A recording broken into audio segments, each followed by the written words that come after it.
안녕하세요.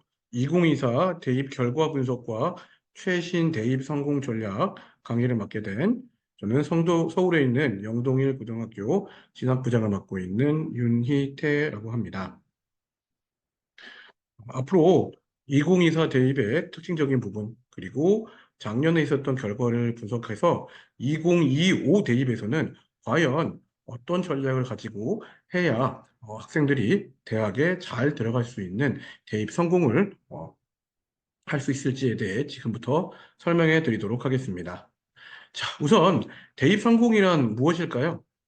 대입에서 성공이라고 일컬어지는 것은 어떤 것일까요? 서울대에 가는 것이 성공일까요? 그렇다라고 한다면은 실제로 서울대에 가는 학생들은 매우 적기 때문에 그런 경우에는 성공한 학생들이 적겠죠. 성공이라고 하면은 각자 가진 것이 다르기 때문에 그 가진 것에서 최대한의 효율을 나타내는 것을 성공이라고 이야기할 수 있을 것입니다. 아시겠지만 대입 전형 같은 경우는 크게 이렇게 네 종류로 나뉘어져 있습니다. 학생부 교과 전형, 종합 전형, 논술 전형, 수능 위주의 전형이 있고요. 학생부 교과 전형 같은 경우에는 교과 성적, 우리가 내신이라고 이야기하죠. 내신과 수능 최저, 요것들을 기반으로 학생을 선발하게 되고요. 그러다 보니까 아무래도 내신이 좋은 학생들이 주로 많이 지원을 하게 됩니다. 또한 학생들이 내신 역전 현상이 일어나지는 않는 전형입니다. 내신 역전 현상이라고 하면 어떤 학생 A가 내신 성적 1.5이고 B가 내신 성적 3.5일 때 둘 다 수능 최저를 만족한다라고 가정한다면은 그런 경우에는 합불이 역전되는 현상, 즉 3.5가 붙고 1.5가 떨어지는 그러한 현상은 없을 거라고 보시면 됩니다. 반면에 종합전형 같은 경우에는요, 약간 좀 차이가 있습니다. 내신과 수능 최저, 물론 없는 학교들이 80% 이상을 차지하고 있습니다. 들어가긴 하지만 이 교내 활동이라는 부분, 교내 활동이라고 이야기한다면은 네, 뭐를 의미할 수 있을까요? 맞습니다. 서류에 해당하는 학교 생활 기록부를 나타낼 수가 있겠죠. 이 학교 생활 기록부의 내용이 학생들마다 매우 편차가 크기 때문에 내신에 있는 역전 현상도 나타날 수 있는 것들이죠. 쉽게 얘기하면은 서울대학교 지역균형 전형에는 내신 1.0인 학생도 떨어지고 1.5인 학생도 붙을 수 있다. 왜냐하면은 서울대 지역균형 선발은 학생부 종합전형이기 때문이다. 이렇게 볼 수 있는 겁니다. 그렇기 때문에 두 가지의 학생부 중심 전형 중에서 교과 전형은 조금 더 안정적인 전형이라고 볼 수가 있고요. 종합 전형은 안정성이 조금 더 떨어지는 전형이라고 볼 수 있습니다. 논술 전형의 경우에는요, 내신 성적이 들어가긴 하지만 매우 영향력이 미미하고요. 그렇기 때문에 이 논술 역량을 가지고 주로 학생들을 선발하게 되고요. 이 논술 역량은 위에 있는 종합전형에 있는 생기부보다 더 학생들별 편차가 매우 크기 때문에 예측 가능성이 매우 떨어진다라고 볼 수가 있습니다. 그렇기 때문에 논술 전형 같은 경우에는요, 합격률도 떨어지지만 예측 가능성도 매우 떨어진다라고 할 수가 있겠죠. 따라서 수시에 큰 축을 가지고 있는 교과 전형, 그리고 종합 전형, 논술 전형 중에서 가장 안정적인 전형은 교과 전형이라고 볼 수 있고요. 그 다음 안정적인 전형이 종합 전형, 그 다음은 논술 전형 같은 경우는 초상향 할 수 있는 카드로 사용을 한다라고 예측을 해주시면 될 것 같습니다. 일반적으로 교과 전형이 합격률이 지원 대비 합격률이 30에서 40%를 가진다면요. 종합 전형의 경우에는요. 20에서 30%, 논술 전형의 경우에는요, 2에서 4%의 합격률을 가지고 있습니다. 그리고 나서 수능 위주의 전형이 있는데요. 주로 이 수능 위주의 전형은 수능을 보고 난 다음인 정시 전형에서 선발을 하게 되어지고요. 수능 성적에 들어가는 부분이 대부분입니다. 물론 서울대 지역균형 선발이나 아니면 서울대 일반 전형은 정시에 수능 위주의 전형에서도 역시 학생부에 있는 서류 평가를 보고 있고요. 그리고 2024부터 처음 생겼죠. 고려대학교 교과 우수자 전형 같은 경우에는 학교생활기록부에 내신을 반영하는 특징을 가지고 있습니다. 하지만 두 대학을 제외한 대부분의 대학들은요, 정시에서는 수능 성적만으로 학생을 선발하죠. 하지만 우리가 9월에 수시 접수할 때는 이 수능 성적은 확정이 되어져 있지 않습니다. 쉽게 말씀드리면요, 수능 성적은 우리가 9월까지 본 모의평가 혹은 학력평가를 가지고 예측을 할 뿐이지 절대로 수능 성적을 정확하게 예측할 수는 없기 때문이죠. 그렇기 때문에 수시 지원할 때는 내 수능 성적이 얼마큼 나올 것이라는 것을 좀 더 명확하게 예측하고 냉정하게 예측하고 그다음에 수시를 지원하는 것이 좋습니다. 우리가 뭐라고 얘기하냐면요. 수시를 쓸 때는 이 빨간 라인을 맨 먼저 설정을 합니다. 빨간 라인이 바로 뭐냐면은 내가 현재 갈 수 있는 대학입니다. 갈 수 있는 대학이라고 하면 뭐냐면요. 현재 있는 교과 전형 교과전형 같은 경우는 작년에 있는 컷이 나와져 있죠. 작년 컷을 중심으로 해서 올해 변동 상황을 대비했을 때 교과 전형을 충분히 합격할 수 있는 아니다 한다면은요. 수시 때는요. 교과 전형을 한 2개 정도 혹은 3개 정도까지 쓰고요. 그리고 나머지 전형들을 종합 전형과 논술 전형으로 상향 지원하게 되죠. 물론 교과 전형 같은 경우는요. 서울권에 있는 학교 인서울권 교과 전형에 해당하는 부분이 2.5에서 2.7 정도 사이가 70% 컷을 가지고 있기 때문에 그렇기 때문에 나는 2.5에서 2.7 넘어가요. 교과 전형 못 쓸 것 같아요.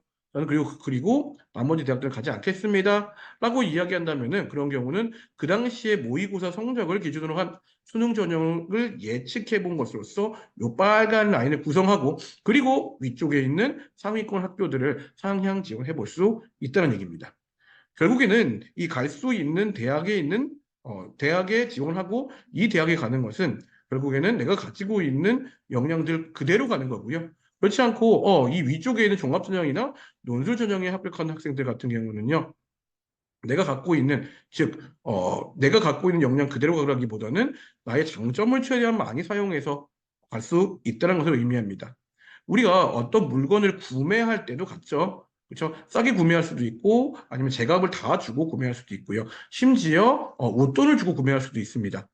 요 라인을 잘 설정하셔야지 즉 제 가격을 주고 물건을 사는 그 라인을 잘 설정을 해야지 그래야지 안정적인 지원이 될 수 있고요. 그리고 마찬가지로 그 위에 즉 좀 더 합리적으로 구매할 수 있는 좀 더 우리 소위 얘기하는 핫딜이라고 얘기하죠. 핫딜을 할 수 있는 고라인들의 완성을 해야 뭐 될 수 있을까요? 대입에서의 성공이라고 이야기할 수 있을 것 같습니다. 자, 첫 번째입니다. 작년 분석을 한번 해볼 거고요. 그 다음에 올해는 어떤 이슈들이 있는지 같이 한번 둘러보도록 하겠습니다. 첫 번째 작년 분석입니다. 수시 경쟁률이 매우 올랐고요. 두 번째로는 자연계열의 강세가 계속되어지고 있다는 점입니다. 자, 요거는 작년에 있는 수시 경쟁률에 해당하는 부분입니다. 상위권대 경쟁률이고요. 상위권대 경쟁률이 빨간색이 나와 있는 부분이죠. 이게 작년보다 전부 다 올라간 경쟁률이 됩니다. 상위권 대학들의 경우는요, 경쟁률이 2023 3학년도보다 2024 4학년도에 전부 다 많이 상승을 했고요. 특히 상위권대 종합전형은 특히 많이 경쟁률이 상승했습니다. 자, 경쟁률 상승한 이유는 뭘까요? 첫 번째로는 재수생들이 대거 유입되면서 재수생들이 자소서도 없으니까 한번 써볼까라고 해서 종합전형을 한번 기웃기웃거리는 즉 종합전형에 지원해보는 그런 패턴들 때문에 상위권 대학들의 종합전형의 경쟁률이 상승했고요. 두 번째로는 바로 자연계 학생들의 내신 상승이 있습니다. 자, 지금 보시는 표는 뭐냐면요. 올해 2024죠. 서울대 지역균형전형에 지원하는 학생들의 경쟁률입니다. 자, 베스트와 워스트가 나와 있는데요. 베스트는 직윤 전형 중에서 가장 인기가 있었던 학과들은 어딜까요? 워스트는 뭐냐면은 있었던 작년에 있었던 2024죠. 2024에 있었던 애들 중에 경쟁이 낮은 모집 단위가 뭘까요?입니다. 자, 보시는 바와 같이 서울대 직윤하면 어떤 전형이죠? 네, 맞습니다. 전교의 1, 2등이 쓰는 전국의 탑 계열이 쓰는 경조권 아이들이 쓰는 즉 내신 좋은 아이들이 쓰는 전형입니다. 근데 경쟁률 높은 학과들은 생명과학부, 응생화, 약학, 수의의 간호 전부 다 어디 포함이 되어 있을까요? 자연 계열에 포함이 되어져 있고요. 경쟁률이 낮은 학과들 보입니다. 지리, 경제, 역사, 불교, 그 다음에 경영까지 본다고 하더라도요. 경쟁률이 낮은 대학들에 해당합니다. 전부 다 인문 계열에 속해져 있죠. 자, 이 얘기는 뭐냐면은요. 자, 대놓고 얘기하면은 전교권에는 바로 누가 많다? 자연 계열을 지망하는 학생들이 많다. 즉 자연계열 학생들이 공부를 잘한다라는 것을 예측해 볼 수 있습니다. 그래서 한번 저희가 표로 한번 만들어 봤고요. 2년 전에 1.0에서 1.5까지에 대한 비율, 그 다음에 1.5에서 2.0, 내신을 나타냅니다.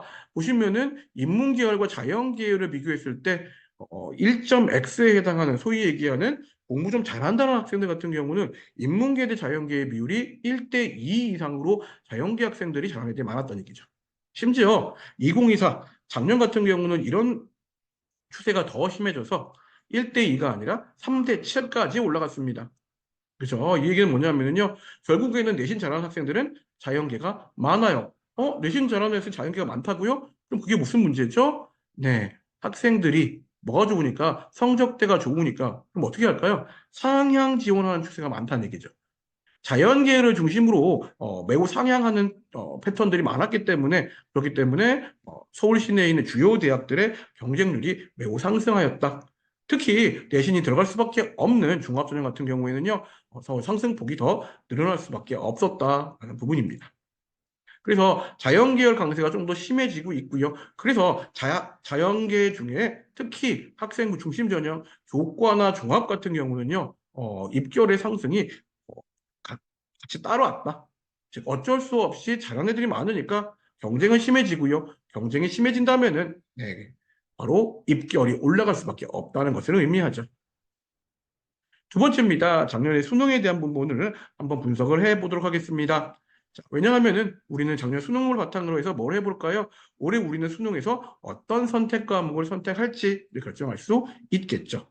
특히 올해 같은 경우 2025 같은 경우는요, 정시에서 많은 대학들이 선택 과목의 제한을 많이 없앴습니다. 즉 예전 같은 경우는 상위권대의 종합전형, 상위권대의 정시 전형으로 수능 전형으로 상위권대에 가고 싶다면은 미적이나 기하, 과탐을 선택해야만 자연계열에 지원할 수 있었습니다.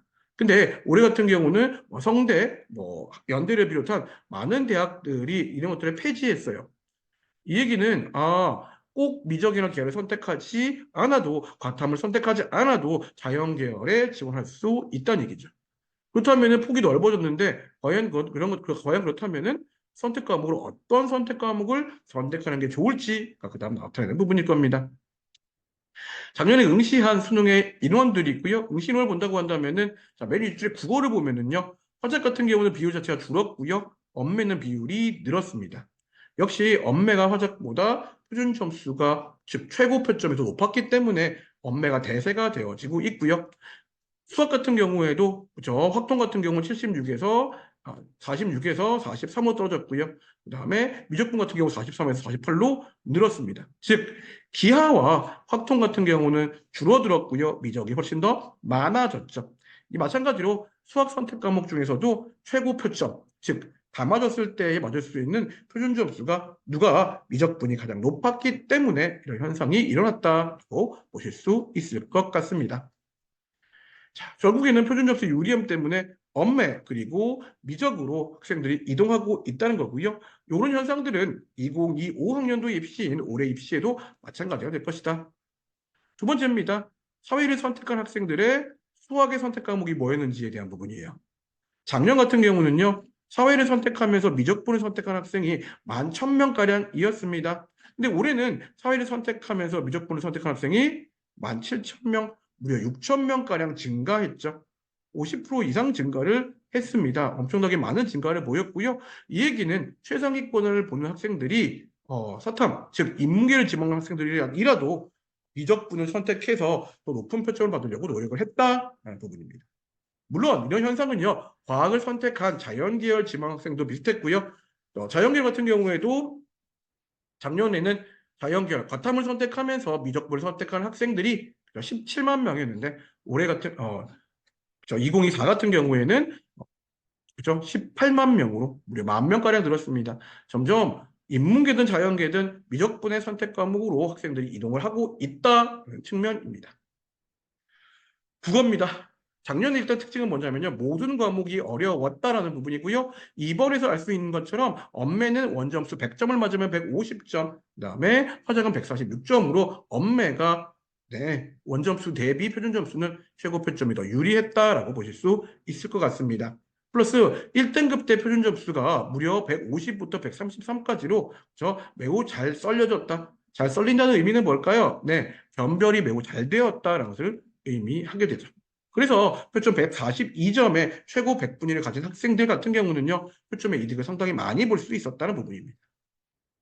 수학도 마찬가지로 매우 어려웠고요. 사실 수학은 특히 미적분이 어렵고 확통의 선택 과목이 쉬웠습니다.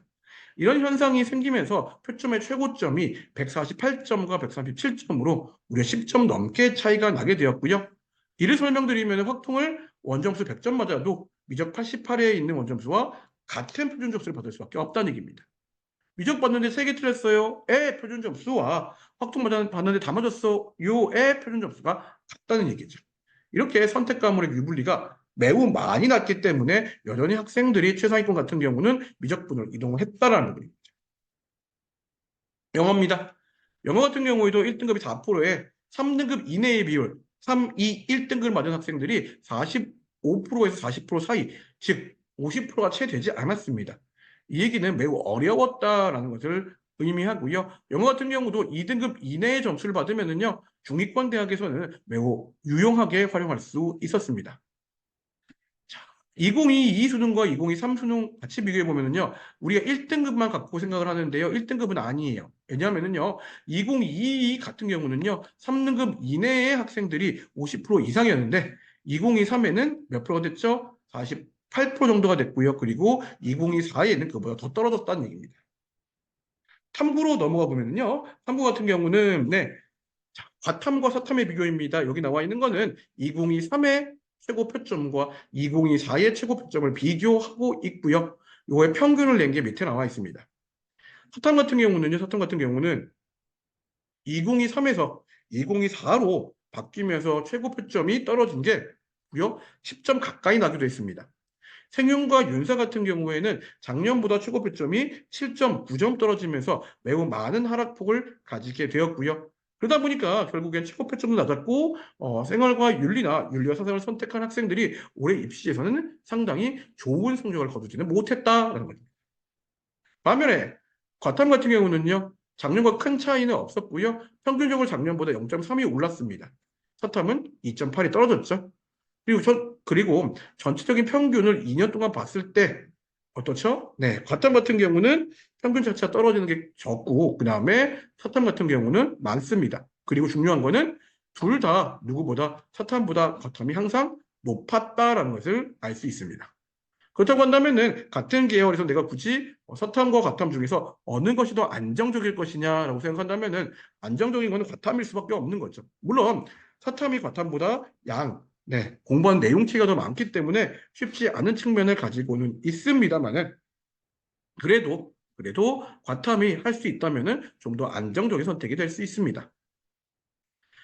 작년에 핫 이슈였던 과학 2 과목에 대한 부분입니다. 과학 2 과목 같은 경우는요, 그죠? 표준 점수가 70점대 이상으로 매우 높은 점수를 얻었고요. 특히 서울대 정시 전형에서는 표준 점수를 탐구 영역을 그대로 반영하는 전형을 쓰고 있기 때문에요. 학생들에게 많은 인기를 얻었었죠.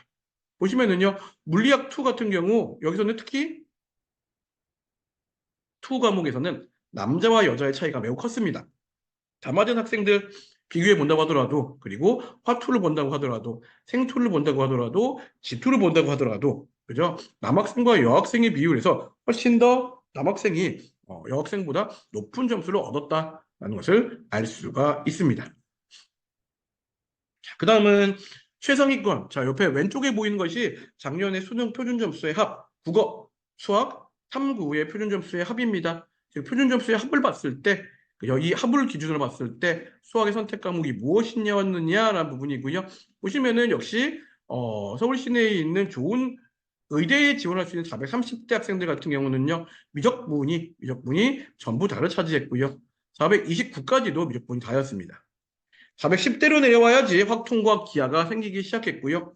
이 얘기는 올해 정시에서 연대나 성대처럼 수학과와 과학에 제한이 없는 학교들 같은 경우는 이론상으로는 확통과 사탐을 선택한 학생들이 의대에 갈 수 있지만 실제로 그만큼의 표준 점수가 나올 수는 없다라는 것을 의미합니다. 실제로 확통과 사탐을 선택하게 되면요. 표준 점수에서 유리함을 가지지 않고요. 매우 불리하기 때문에 같이 다 맞는다고 하더라도 네, 점수 차이가 10점 이상 나게 되겠죠. 그러면 갈 수 있을까요? 네, 갈 수 없게 된다는 얘기입니다. 이렇게 선택 과목이 풀렸지만 최상위권 혹은 의대권 같은 경우는요. 선택 과목을 바꾼다고 해서 하더라도 갈 수 없는 영역이 존재한다는 것은 꼭 기억해 두실 부분에 해당할 겁니다. 세 번째입니다. 가장 얘기가 많은 내용이고요. 바로 의대 핫 이슈에 대한 겁니다. 의대 증원에 해당하는 부분들이 될 거고요. 자, 의대 정원이 증원된다면 어떤 일이 일어날까? 내가 의대 타겟팅 하고 있는데 어떻게 하는 게 좋을까? 자, 의대 증원이 뭐 2,000명대가 이루어질 것이다. 그 다음에 의대 입학 정원은 때문에 서울대 재학생이 혹은 직장인이 심지어 재수를 문의하고 있다라고 얘기합니다. 이렇게 졸업생과 재수생 같은 경우는 특히 어떤 전형을 많이 쓸까요? 네, 맞습니다. 바로 수능 전형을 많이 쓸 수밖에 없겠죠. 왜냐하면은 졸업생이나 아니면은 직장인들이 공부를 1년, 2년 한다고 해서 내신 성적이 올라가는 것은 아닙니다. 그렇기 때문에 네, 맞습니다. 바로 수능 전형에 집중할 거죠.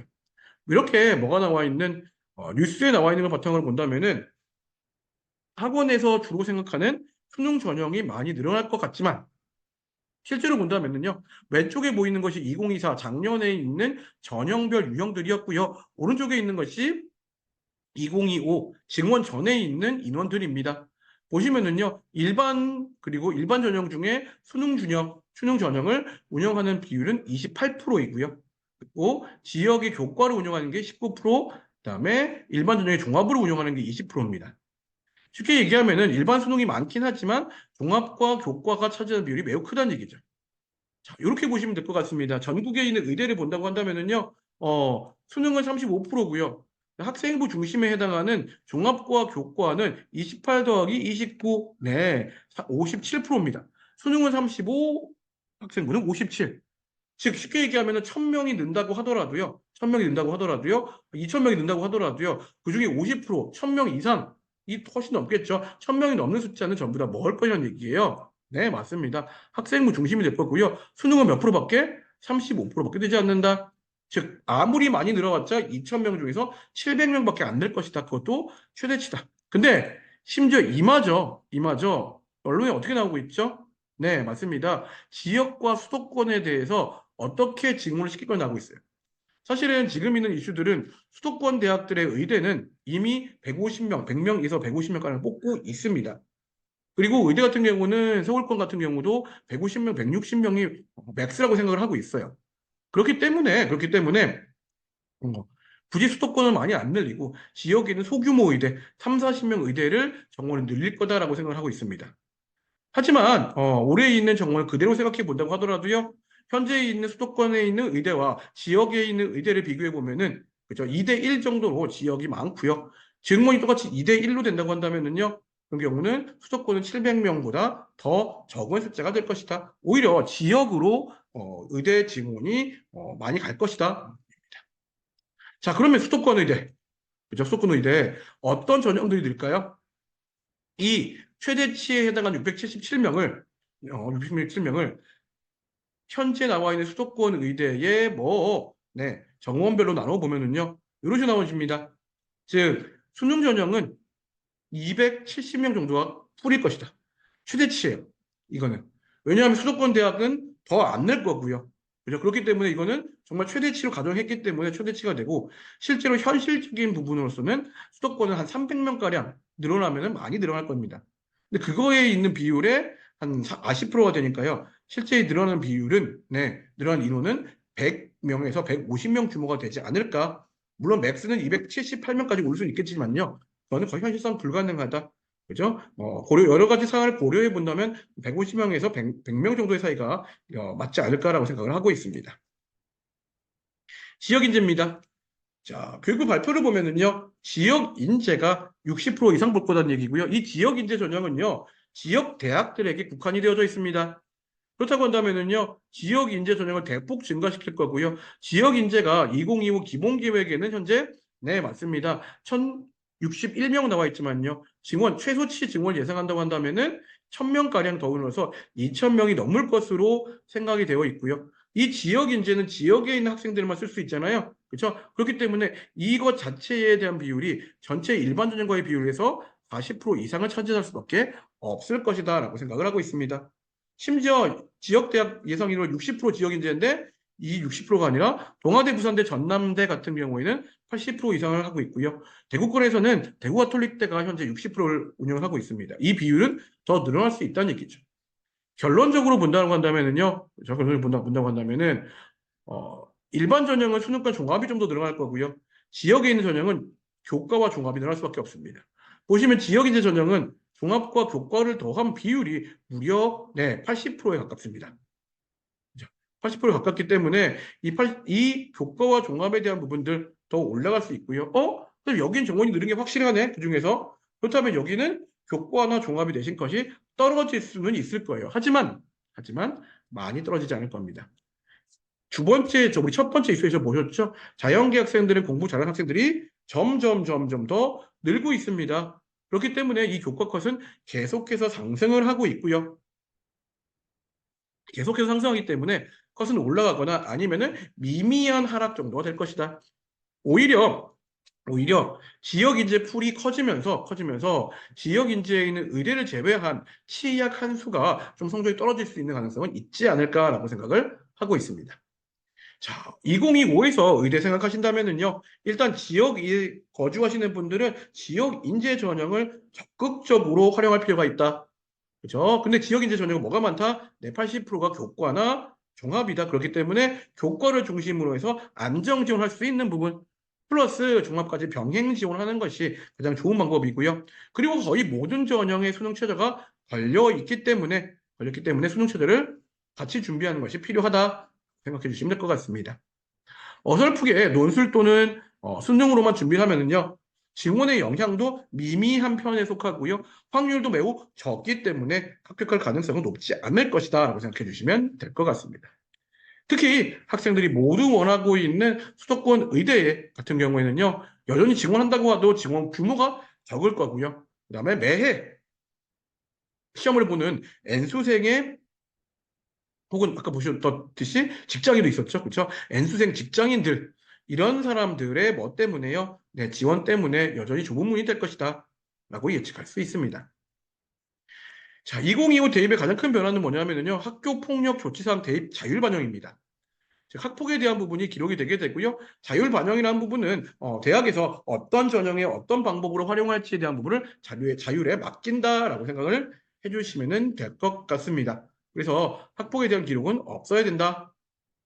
그렇다면 각각의 전형별로 교과, 그 다음에 종합, 그 다음에 논술, 그 다음에 수능 전형까지 한번 알아보도록 하겠습니다. 교과 전형은요, 그죠? 교과 성적이 제일 중요합니다. 하지만 학교마다 반영 방법이 달라요. 네, 반영 방법이 다릅니다. 그죠? 어떤 학교는 1000점 만점으로 하고요. 어떤 학교는 800점 만점으로 하고요. 반영 방식도 어떤 학교는 전 과목이고요. 어떤 학교는 국영 수사 과고요. 어떤 학교는 그냥 잘 본 과목 10과목입니다. 즉 분명히 교과 성적 내신이 중요하긴 하지만 아이들이 비교하는 내신들 전부 다 전교과 내신이죠. 학교마다 반영 방법이 다르기 때문에 내가 어떻게 하면 더 좋아지느냐 아니면 어떻게 하면 더 나빠지느냐 이런 것들을 꼭 고려할 필요가 있습니다.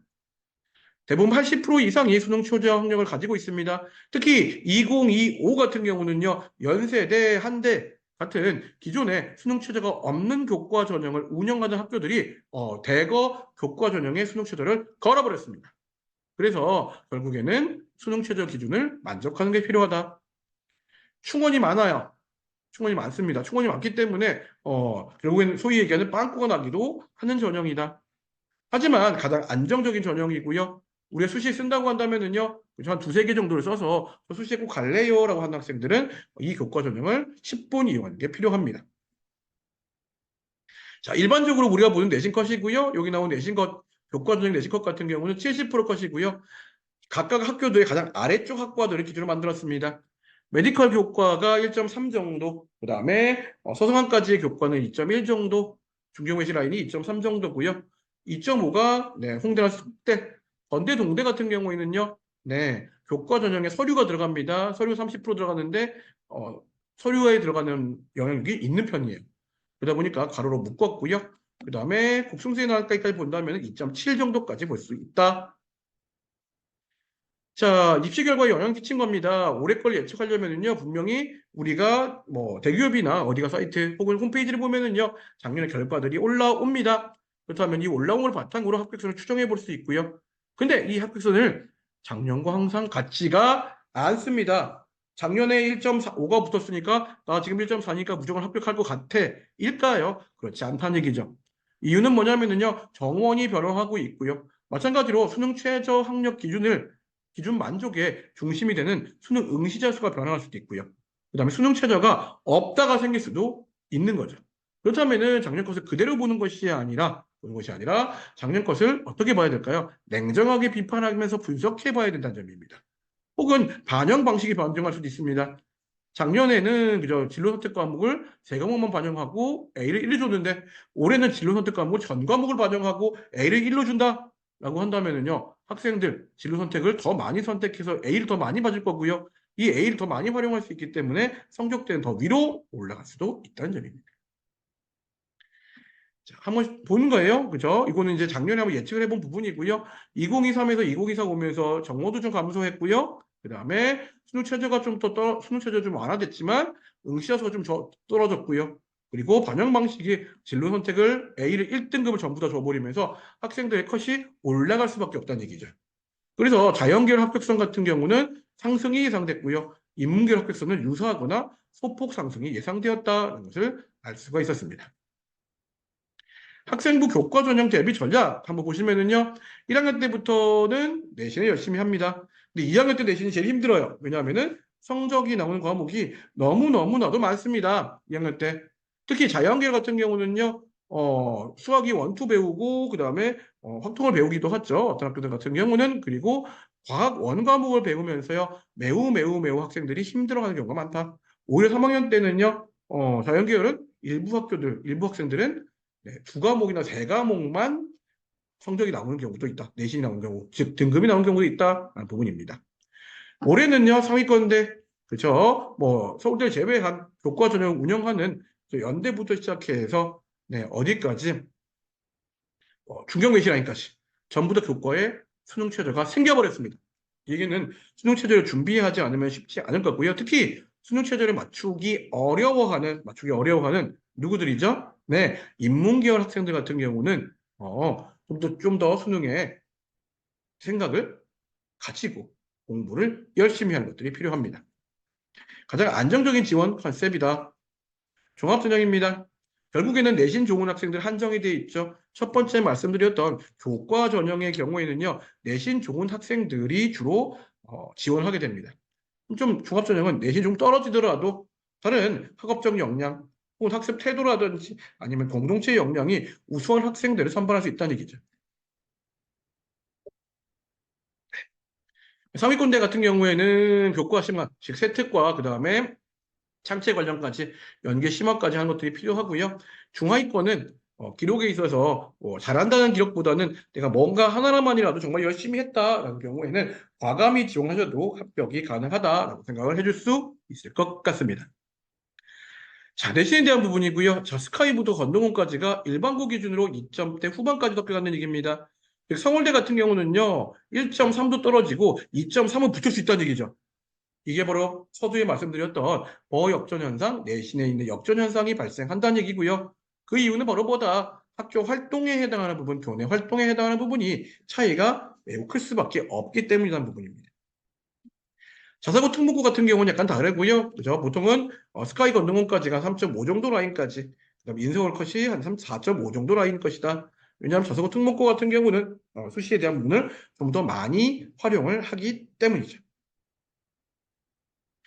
자, 항상 제가 얘기하는 겁니다. 바로 뭐냐면은요. 자, 그렇다면 종합전형에서 내신은 무엇을 의미하는가요?에 대한 부분입니다. 우리는 학교 생활 기록부를 보게 되면은요. 항상 숫자에 눈이 먼저 갑니다. 그렇죠? 당연히 마찬가지겠죠. 길 지나가는데 머리 위에 자기 능력치가 적혀 있다고 한다면은 사람들이 그 사람을 만나보려 하거나 아니면 얘기해 보려고 하지 않을 겁니다. 능력치 보고 판단하려고 하겠죠. 똑같습니다. 근데 종합전형에서는 내신 갖고 뽑지 않아요. 대표적인 것들이 어떤 거죠? 바로 역전현상. 즉, 나보다 내신 좋은 애는 합격을 하고, 나는 떨어질 수 있는, 그렇게 생긴다는 얘기죠. 왜 생긴지 보도록 할게요. 자, 그렇다면 종합수능에서 내신은 어떤 의미일까요? 우리가, 그죠? 20세로 돌아가서, 그래서 배우자를 고른다고 생각을 해봅시다. A군은요, 재산이 3억, 나이가 31세고요. 성격은 조용하고 착합니다. 연봉은 1억이고요.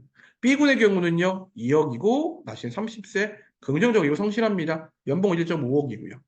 C군은요, 재산이 있는 게 아니라 빚이 3억이 있네요. 그리고 나이는 45세입니다. 성격은 활발하고 부지런합니다.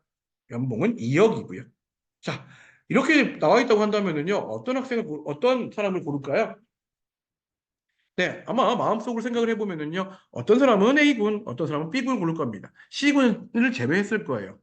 의미는 뭐냐면은요, C군은, 네, 나이가 너무 많고요, 빚이 너무 많기 때문입니다. 종합전형도 마찬가지입니다. 자, A군과 B군 같은 경우는 내신이 레인지 안에 들어오는 범위값 안에 들어오는 학생들이에요. 근데 C군 같은 경우는 어때요? 네, C군 같은 경우는 범위값에 들어오지 않습니다. 내신을 본다면은요, 인수합권인데 한 3.5 정도야. 아, 한번 가볼까? 인데, C군은 뭐예요? 6.5인 거죠. 6.5만 원 아니면 큰 문제는 없습니다. 그러면 A군과 B군에서 누가 우수할까요? 정확하게 판단할 수가 없죠. 그렇기 때문에 어떻게 할까요? 면접을 보는 겁니다. 면접 보는 거예요. 면접 봐서는, 그럼 누가 더 괜찮지? 라는 것을, 그냥 조건만 보는 게 아니라 직접 만나보고 해결을 한다는 얘기죠. 자, 그렇다면은요, 우리가 밑에 있는 착한 거, 성실한 거, 뭐 이런 것들 어떻게 판단할까요? 기록을 보고 판단합니다. 이 기록 같은 경우는 어떻게 나와 있느냐? 자, 우리가 텍스트를 읽으면서 학생의 역량, 즉 능력들을 알 수가 있다는 얘기입니다. 예를 들어 볼게요. 내가 치킨집을 운영하고 있는 사장입니다. 서빙 알바 한 명 구함이라고 해놨어요. 그렇다면은 이 서빙 알바 한 명 구함이라고 해놓은 것을 A와 B가 왔을 때 각각의 자기소개를 읽고 누구를 뽑아야 할까요? 자, 알바 지원자 A는요, 저는 치킨을 너무 좋아해서 1일 1닭을 실천하고 있고, 양념치킨, 간장치킨, 파닭 등 안 먹어본 치킨이 없습니다. 제가 치킨을 세상에서 제일 좋아할 거예요. 라고 이야기했고요. B 같은 경우는요, 저는 치킨 가게에서 일해본 적은 없지만 커피숍 알바를 1년 동안 꾸준히 해보았다. 지난달에는 친절사 뽑혔다. 새로운 경험을 해보고 싶어 지원했다. 라고 이야기했습니다. 자, 우리는요, 능력을 보아야 됩니다. 자, A는 어떤 능력을 가지고 있을까요? 1일 1닭이죠. 1일 1닭 뭐죠? 치킨 잘 먹는 능력을 가지고 있네요. 자, B는요, 비록 치킨 가게에서 일해본 적은 없지만 커피숍에서 일했답니다. 커피숍에서 아마 서빙을 보면서 어떤 걸 했을까요? 손님 오시면 안녕하세요 인사하고요. 메뉴판 내어드리고요. 그 다음에 음식 내어가고요. 청소하고요. 갈 때 안녕히 가세요 인사를 하고요. 1년 동안 꾸준히 해보았네요. 성실성 가지고 있죠. 지난달에 친절사원, 사람 마저 싹싹하고 좋네요. 그리고 마지막 새로운 경험을 해보고 싶어 지원을 했답니다. 도전 정신 가지고 있죠. 내가 열심히 사장님이 열심히 치킨을 튀겨갖고 치킨을 내면은요, 띵 서빙해라고 하면은 알바 지원자 A는 어떤 능력이 있어요? 먹는 능력이 있기 때문에 치킨을 먹고 있을 겁니다. 반면에 B는요, 어떻게 해요? 서빙했던 경험을 가지고 있죠. 그렇기 때문에 뭐 한다는 얘기예요? 네, 맞습니다. 바로 치킨을 서빙하는 데는 B가 더 맞다라고 볼 수가 있는 것들이죠. A 생기부가 어떤 생기부냐면요. 본인의 뭐로서 전공으로 가득 차 있는 생기부가 A 생기부고요. 그 다음에 B 생기부는 전공에 대한 얘기는 없지만 자신이 갖고 있는 능력들을 보여줄 수 있는 그런 뭐가 될까? 생기부가 될 수 있을 거란 뜻입니다. 자, 잘 아는 부분입니다. 결국 세특 중심으로 바뀌고 있다라고 생각을 해줄 수 있을 거고요. 그 다음에 여기 나와 있는 것도 마찬가지입니다. 점점 세특이 종류 가지수는 적어지고 그 다음에 뭐는 많아졌다. 네, 양도 누가 많아졌다. 과목별 세특이 더 많아졌다라는 것을 의미할 수 있겠죠. 자, 평가 요소입니다. 자, 보면서 이 평가 요소 어떤 걸까요? 원래 학업 역량, 전공 적합성, 인성, 발전 가능성을 평가 요소의 제목으로 두었는데요. 개선안에서는요, 학업 역량, 진로 역량, 그리고 공동체 역량을 받겠습니다. 학업 역량 그대로고요. 인성이 공동체 역량으로 바뀌었고요. 전공 적합성과 발전 가능성이 진로 역량을 받겠습니다. 가장 큰 거는 평가 요소의 제목에서 전공이란 말이 빠졌다는 겁니다. 그리고 심지어 전공 해놓고는 가로를 열고 계열이라고 써놨습니다. 계열은 인문계열, 자연계열 이런 것들이죠. 쉽게 얘기하면은 전공, 즉 모집 단위 이름으로 생기부를 도배하는 것은 더 이상 필요가 없다는 뜻이에요. 서울대 평가 기준입니다. 요 세 가지 카테고리로 나눠져 있고요. 심지어 서울대 카테고리에는 뭐도 없을까요? 전공이란 말이 여기 어디를 찾아봐도 없습니다. 그죠? 즉 전공에 대한 부분보다는 학생이 스스로 알고자 하며 적극적으로 배우고자 하는 학생인가 지적인 호기심을 훨씬 높게 평가한다는 얘기죠.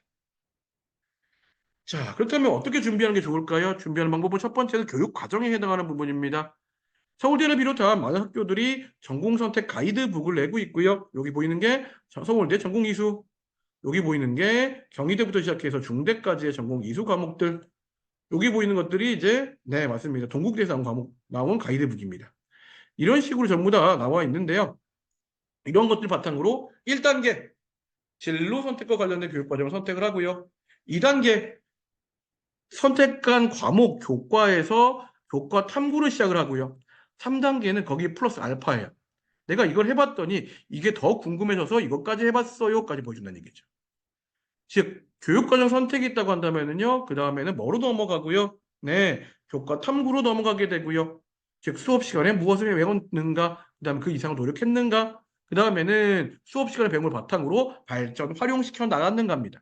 그 다음에 전공 선택해도 충분해요. 전공을 위해서 어떤 걸 하는 게, 활동을 하는 게 아니라 내가 수업 시간에 얻은 호기심을 시켜보다 보니까, 이런 전공에서 공부할 수 있네. 1단계는 교육과정부터 보도록 하겠습니다. 사실 인문계열은 교육과정에 대한 제한이 별로 없는 편이고요. 추천도 많은 편이 아닙니다. 자연계열만 보면은요. 의대와 약대 같은 경우에도 특징적인 거는 네, 미적확통 기하가 다 들어가 있습니다. 특히 확통 같은 경우는 다른 과목과 다르게 무조건 들어야 되는 과목입니다. 자연계열 같은 경우는 확통을 안 들으면 큰일 난다라고 판단을 해주시면 될 것 같고요. 베이스는 전부 다 어떻게 쓸까요? 화투 생투 베이스. 즉 의학 계열은 화투 생투 베이스이긴 한데 자 여기 보면은 특이한 거는 뭐라고 나와 있어요? 경희대, 고대, 성대, 연대, 중대 보면은요 권장 과목이 물원이 들어가 있습니다. 이거 차이가 있습니다. 왼쪽에 보이는 서울대 같은 경우는요 네, 정성적으로 우리과 들어오면 뭐를 어떤 걸 공부해야 돼요? 라고 물어보서 만든 거고요. 오른쪽에 있는 경희대, 고대, 성대, 중대 같은 경우는요 반대입니다.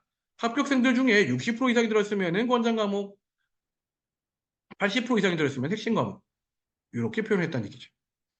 그렇기 때문에 의대나 약대를 부수는 학생들 대부분의 2학년 때 선택 과목은 네, 물원이 60% 이상 있었다는 것을 의미하게 됩니다. 화생 계열이긴 하지만 화투생투 계열이긴 하지만 물리도 들으면은 나쁘지 않다라고 알 수 있겠죠. 두 번째, 수학 중심에 해당하는 부분입니다. 수학 중심이기 때문에 다른 과목보다는 미적 확통 기하를 다 듣는 게 제일 중요하다.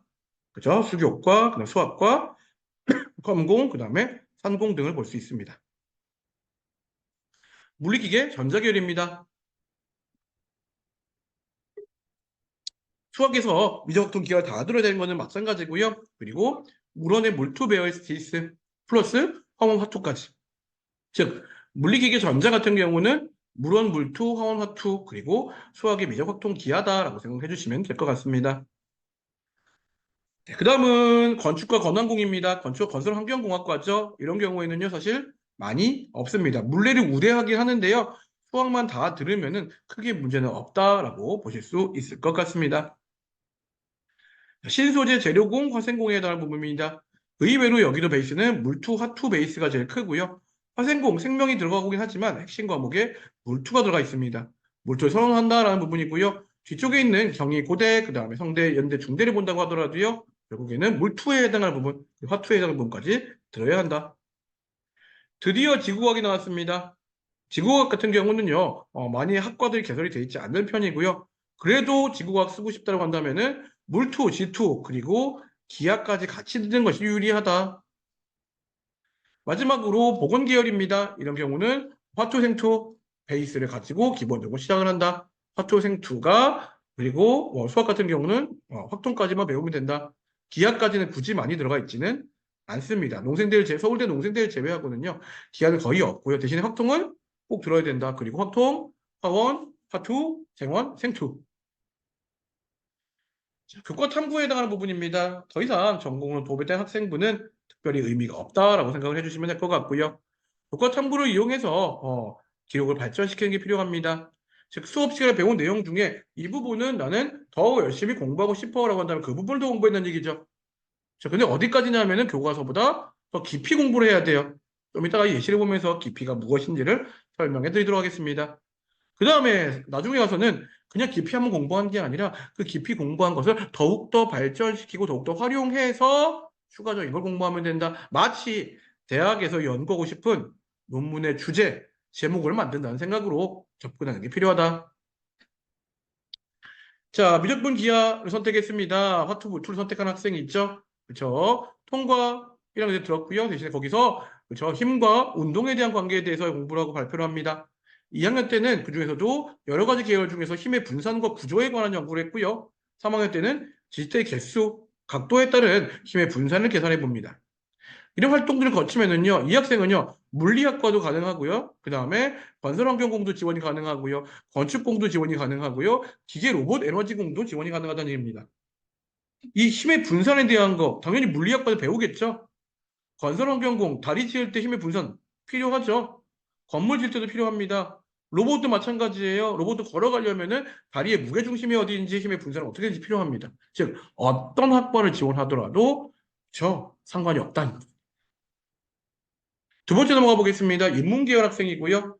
이 학생은 1학년 때는 한국사 시간에 세종대왕과 그다음 세종대왕의 문화예술 분야에 대해 탐구를 했고요. 2학년 때 동아리 시간에는 세종대왕 시절 궁중음악에서 사용되었던 악보의 의미. 3학년 때는 진로 시간에 세종대왕 시절 궁중음악에 사용되어지는 금속타악기 제조 방법을 연구합니다. 1단계부터 한번 볼게요. 한국사 시간에 우리가 일반적으로 알고 있는 내용들이 있습니다. 쉽게 얘기하면은 뭐는요? 세종대왕이 한글 만든 거 다 알고 있습니다. 그럼 세종대왕이 한글 만든 게 기록에 나타나 있으면 의미가 있을까요? 없어요. 왜냐하면은 시험 문제가 어떻죠? 다음 중 세종대왕의 업적이 아닌 것은입니다. 그럼 쭉 나오겠죠? 그렇죠? 뭐라고 얘기할까요? 한글 창제, 지편전 석재들과의 강동, 정영실과의 과학기술 발전, 물리시계, 해시계 이런 것들이 있을 겁니다. 그죠? 이런 것도 쭉 나와 있는데 교과서에 보니까 마지막 줄에 세종대왕은 과학기술 분야뿐만 아니라 문화예술 분야의 진흥에도 힘썼다라고 적혀 있어요. 그렇다고 한다면은요, 그 다음에 내가 궁금증을 가져야 돼. 그럼 세종대왕의 문화예술 분야 대체 무엇이 있지? 어떤 게 있을까? 이런 부분이죠. 그러면은 거기서 이제 범위를 좁혀가면 되는 거예요. 문화예술 분위기가 여러 가지가 있습니다. 자, 문화예술 어떤 게 있을까요? 음악도 있고요, 춤도 있고요, 노래도 있고요. 그다음 예치는 다 있겠죠. 그 중에서도 음악 중에서도 공중음악에서도 악보는 어떤 의미를 가질까? 근데 이거에서 끝나지 않아요. 그 다음에 3학년 때는요, 궁중음악에서 사용되어지는 악기도 여러 가지 악기인데, 그 중에서 금속타악기에 관심을 가지고 그 금속타악기는 어떻게 만들었을까? 주제를 더욱더 구체화시켜 나아갔다는 것을 의미하죠. 그래서 이런 기억이 한 경우는 역사교육과 사학과 문화재학과들 혹은 국어국문학과 같은 경우도 세종대왕 시절 악보 같은 경우는 고전 문화로서의 의미를 가지게 됩니다. 그렇기 때문에 전부 다 필요하다라고 볼 수가 있을 거고요. 어느 학과에 들어가도 이런 연구를 할 수 있다 생각해 주시면 될 것 같습니다. 마지막입니다. 화생 공부한 학생이고요. 1학년 때는 질병과 예방법에 대해서 공부를 했고요. 2학년 때는 호르몬의 항상성과 질병의 연계성, 그 다음에 3학년 때는 동아리 시간에 조현병과 도파민의 과다 분비에 대한 연구, 그 다음에 진로 시간에는 증상과 완화, 약물의 기전 이걸 공부했습니다. 이 학생의 예시는 마찬가지예요. 1학년 때 병에 대해서 관심을 가지고요. 2학년 때는 그 중에서도 호르몬 관련 질병, 근데 그 중에서 조현병 갖고 온 거예요. 그다음 3학년 때 이 조현병에 대해서 일반적인 연구를 하고 그 다음에는 원인이 무엇인지, 그다음 약물은 어떤 걸 먹는지, 작용 기준은 어떤지 이런 것들 본 거죠. 그럼 이런 학생은 의학과 약학과부터 시작해서요 생명과학과까지 어디를 써도 상관이 없다는 얘기입니다. 전공에 집착하는 게 아니라 내가 이런 주제를 어디서 어느 학과에서 공부할 수 있는지에 대한. 그래서 우리가 보통은요 세부능력비 특기사항 수업이 동기가 되어서요. 구체적인 활동을 한 가지 하고요. 그 다음에는 동아리, 진로 이런 시간에 내 이 구체화시킨 거를 더욱더 구체화시켜서 해주면 된다. 그리고 교과서에 답이 없는 질문 만들었다 라고 한다면은 뭐를 읽어라? 그거를 해결해 줄 수 있는 책을 읽어라. 접근을 해줄 수가 있을 것 같습니다. 결국에는 종합수능 대비 위해서는요, 학교 수업과 세부능력 특기사항들 잘 챙겨주는 게 필요합니다. 1학년 때는 역량이 위주로, 그 다음에 교육과정 선택 과목 역시 매우 중요하다. 특히 상위권대 같은 경우에는 이제 세특이 상향 평준화되고 있습니다. 다 괜찮아요. 그러다 보니까 결국에는 학생이 어떤 과목을 선택했는지 더 볼 수밖에 없다라고 하는 것을 의미하죠. 2학년 때는 교육과정과 내신, 그 다음에 주제 탐구를 위해 좀 더 노력을 해라. 그렇죠?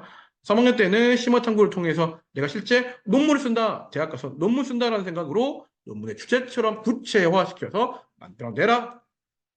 논술입니다.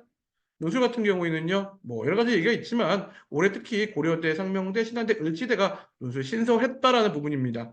꽤 많은 논술이 늘었다 이 부분이긴 하지만 여전히 합격하기도 쉽지는 않다라고 할 수 있을 거고요. 논술 실시 대학은 주로 서울에 국한되어져 있다. 즉 서울권 대학을 가기 위해서 논술을 하는 학생들이 많다.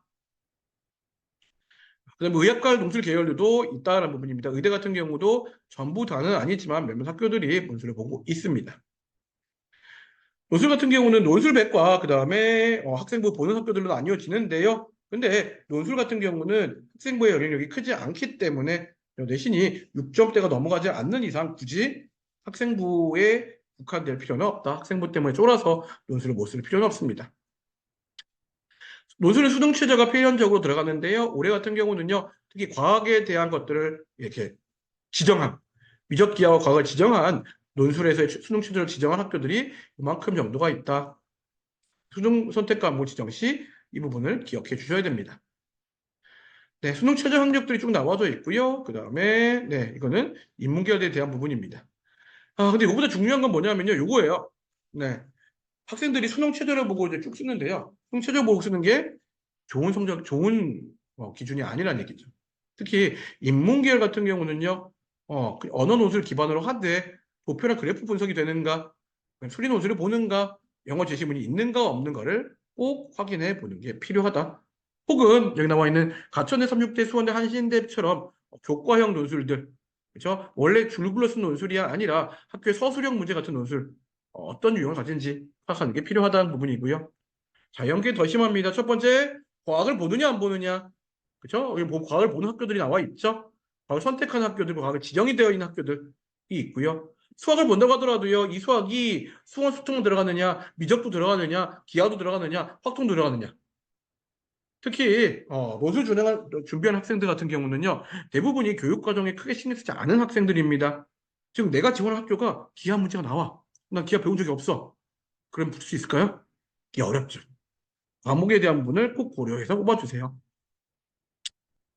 그래서 결국에는 논술 같은 경우 대비한다고 한다면요. 수능 최저, 그다음 수능까지 같이 대비하는 게 필요하고요. 나에게 맞는 논술 유형이 무엇인지 찾아보는 게 필요합니다.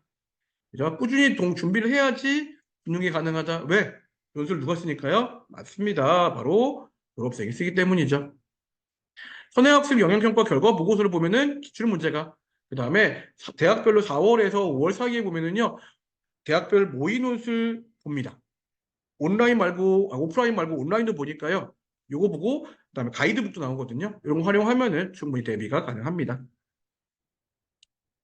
수능 위주의 전형입니다. 정시 전형이 주로 될 거고요. 원점수는 내가 만든 점수. 성적 배는 안 보여요. 표준 점수는, 네, 평균 표준 조사를 활용해서 점수를 새로 만듭니다. 그렇죠? 국어나 수학 같은 경우는 원래 맞은 점수 원점수 100점을 표준 점수 200점 만점 바꿨다고 보시면 될 것 같고요. 100분위는 이 표준 점수의 상대적 위치가 어디 있는지, 얘를 0부터 100까지 했을 때 위치가 어딘지고요. 등급은 1등급부터 9등급까지 산출한 겁니다. 여전히 선택 과목으로 나와져 있고요. 이 선택 과목 선택하는 거는 앞전에 설명 좀 드렸습니다. 저 앞에 설명 때 드렸다시피 내가 어떤 과목을 선택하는지, 어느 과목을 좋아하는지도 중요하긴 하지만 중요한 부분은 최고 표점이 더 높게 나오고 낮게 나오고도 존재한다. 되게 복잡한 식을 거치기 때문에 과목마다 차이가 생기게 되는 부분이고요. 이 과목마다 생기는 차이는 2028 개정, 이 이후에는 이런 것들이 선택 과목이 사라지면서 없어질 예정입니다. 자연계 모집 단위 특히 보면은요, 네, 미적 기하 고정한 모집 단위가 있다라는 부분들, 서울대 같은 경우죠. 그다음에 과학, 서울대는 미적 기하도 고정이고요, 과학도 고정입니다. 홍대도 마찬가지고요. 근데 고대 같은 경우는 어떻죠? 네, 고대 같은 경우는 과학만 지정입니다. 그렇죠? 많이 없애긴 했지만 그래도 남아 있다. 정시 확대되면은 잘할까요? 아니에요. 보시면은 서울 시내에 있는 혹은 좀 좋은 대학이라고 일컬은 대학들 같은 경우는 재수생의 비율이 70%, 재학생이 30%입니다. 실제 수능을 보는 거는 재학생 대 재수생이 수능 보는 응시생은 재학생이 70이고요. 그 다음에 N수생이 30이에요. 근데 상위권 대학에 정시로 가는 애들은요, 이게 반대입니다. 재수생이 30, 그 다음에 저기 70, 재학생이 30이에요. 그다음에 재학생으로서는 매우 어려운 시험이다. 여전히 교차 지원도 많이 있고요. 상위권 대학은 수학 점수가 제일 중요하다라고 생각을 해주시면 될 것 같습니다. 그리고 수능 선택 과목이 유불린 존재하지만 그래도 1점이라도 더 잘 나오는 거 선택하고요. 그 다음에 대학에서 지정한 선택 과목들을 꼭 확인해 보는 게 필요하다. 자, 마지막입니다. 그렇죠? 우리가 맨 처음에 얘기했었죠. 어떤 부분이냐면은요. 전형들을 보고 판단하는 겁니다. 바로 갈 수 있는 대학을 명확하고 정확하게 판단을 한 다음에요. 그 다음에 이 위쪽에 있는 카드로 조금 안정성은 떨어지지만 상향 지원했을 때 이 상향 지원에 있는 게 합격하면 됩니다. 그죠? 그러기 위해서는 저 상향 지원 한번 종합 전형으로 해볼래요? 라고 생각한다면은 네, 기록에 대한 부분, 내신에 대한 부분, 선택 과목에 대한 부분 좀 더 신경 써서 지금부터 준비를 하면 되고요. 논술 전형 상향 지원 할래요? 라고 한다면은 이런 경우는 네, 맞습니다. 어떻게 하면 될까요? 논술 공부를 시작하면 되겠죠. 이렇게 갈 수 있는 대학을 깔아놓고요. 그 다음에 요 위쪽으로 상향 지원했을 때 여 상향 지원했던 부분이 합격을 했다라고 하면은 이런 경우가 바로 수능에서의 성공이 되겠죠.